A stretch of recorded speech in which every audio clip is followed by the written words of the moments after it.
July 10th, 1973, Rome. A 16-year-old walks home alone near the Piazza Navona and never makes it. His name is John Paul Getty III. His grandfather, J. Paul Getty, is the richest man alive, a fortune north of $1 billion, at a time when that number still meant something rare. When the ransom note arrives, demanding $17 million, the old man refuses to pay, not because he doesn't have it. The kidnappers escalate.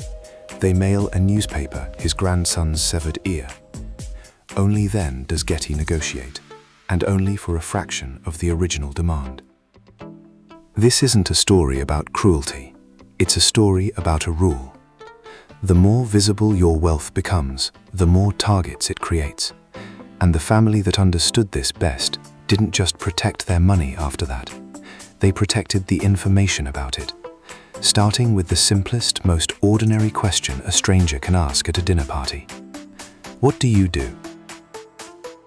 Most people answer that question like it's a job interview. Title first, company second. If they're feeling confident, the salary bracket slides in somewhere around question 3. That instinct, leading with proof, is a habit built by people who need strangers to believe they're worth something. It's a resume spoken out loud at a cocktail party. The answer gets specific, sharp, easy to Google. Because for most people, specificity is the only tool they have to establish status in a room full of strangers. You can't flash a family trust, but you can say senior VP and watch someone's posture change. Old money runs the opposite math entirely. Once wealth has already survived 2 or 3 generations, nobody in the room needs convincing. The schools, the surname, the zip code already did that work decades ago. A stranger's approval isn't the prize anymore. It's the risk. A specific answer, a title, a company, a net worth someone could estimate from it, tells a stranger exactly what you're worth, where to find you, and how much effort you'd be worth targeting.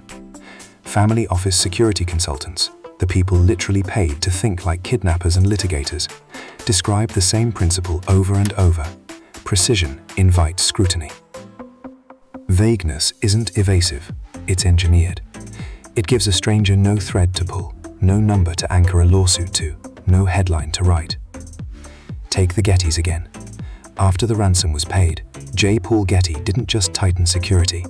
He spent his final decades behind double barbed wire fencing at his English estate, guarded by more than 20 trained dogs and a private security staff.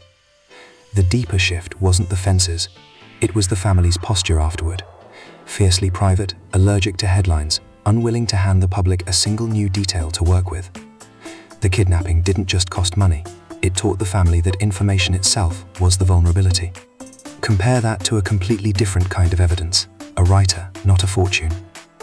In 1983, sociologist Paul Fussell published a book simply called Class, mapping the American status system layer by layer.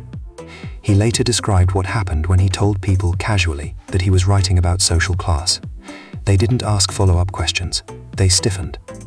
They glanced at their own collars and cuffs as if checking for a visible flaw, and then quietly changed the subject. Fussell's own research became self-demonstrating. Money and status are the one subject people with either are trained not to discuss plainly, even when the conversation is entirely safe. And then there's the version that isn't even about wealth directly. It's about access. Boston's old Brahmin families were mocked for a century with a short, cutting piece of doggery. That in old Boston, the Lowells spoke only to the Cabots, and the Cabots spoke only to God. The joke wasn't really about arrogance. It described a class so insulated it had stopped needing to explain itself to anyone outside the circle at all. The humor was pointing at the same instinct, a closed information loop, where status doesn't get performed for outsiders, because outsiders were never the audience. Notice that none of these are really about the specific question, what do you do? The vague job answer, the unmarked estate, the name kept off the deed, the closed social circle that never explains itself. These are the same instinct wearing different clothes. Old money isn't hiding out of shame. It is running a permanent, low-grade information control operation, because every specific detail it releases is one more variable someone else can use. A lawyer building a case, a con artist building a pitch, a kidnapper building a target list, or just a stranger at a party building a hierarchy in their head. The discipline isn't secrecy for its own sake. It's the recognition that information, once given away, can never be taken back, and you don't get to control what someone does with it next. Which is really the whole thesis in one line. The less you explain yourself, the less anyone has left to use against you. That's not paranoia, it's just math that most people never get to run, because most people have never had enough to protect in the first place.